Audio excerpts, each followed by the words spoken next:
So you had talked about following, your curiosity, interest, passion, and then love, right? And at that point, the vision gets more and more concrete. The more you invest in it, the more you see the positive feedback loop and so forth. If you can bring yourself back to the point where the vision was still not that clear, you can kind of feel it within your gut. You're like, there may be something here. The vision is still not concretized. What would you say the steps you took to concretize that vision more and more for yourself, first and foremost? My answer may disappoint you. Okay. With all the information that's out there in the universe right now and the internet, people have the ability now to find all the answers they need online.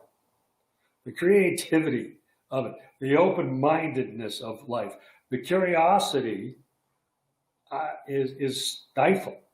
And so back then, there wasn't even email when we started this damn thing. That too much information is inhibited. And so what I'm getting at is that question you just asked me, probably there's 1,000 entrepreneurs out there right now writing down these questions.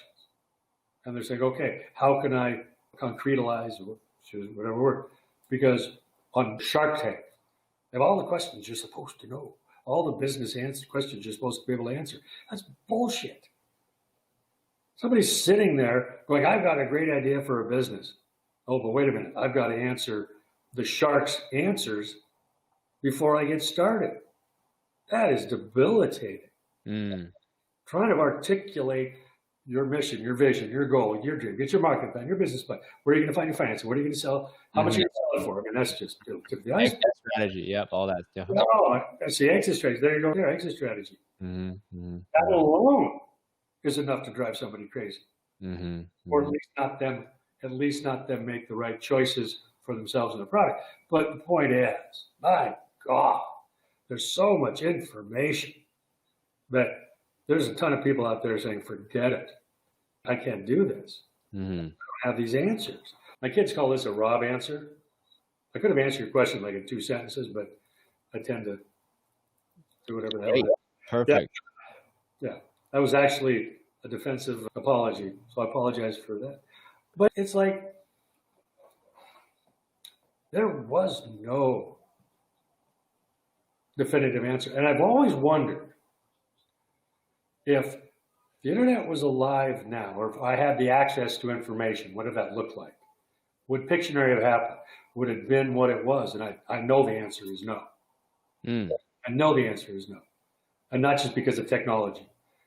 Because? No, because I would have overthought every goddamn thing. Just because of the questions you're asking, which, by the way, I love the questions. I love answering the questions. But if you asked me these questions when I was 26,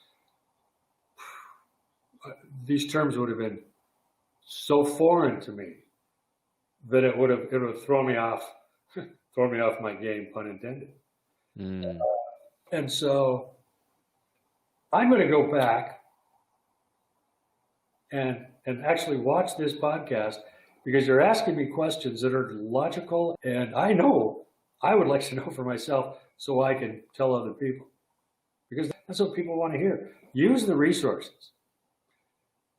But at some point, you just got to make the decision, pull the trigger, and go for it, whatever it is.